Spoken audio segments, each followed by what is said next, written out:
hinaharap ng batang makabansa? Bansang makabata? Handa ka na bang makilahok sa hamon ng matatag na edukasyon? Ngayon ay kailangan ka.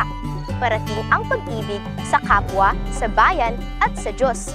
Makilahok, makiisa, sa buhay ang I-RESPOND. I-RESPOND ay acronym na nangangahulugan I realize stakeholders' potential needs for development. Isa itong paraan ng panawagan sa pagtugon sa mandato ng kagawaran ng edukasyon para sa pangangailangan ng ating mga kabataan na pag-asa ng bayan.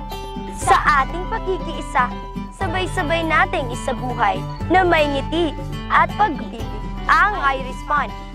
Tara na! Brigada na!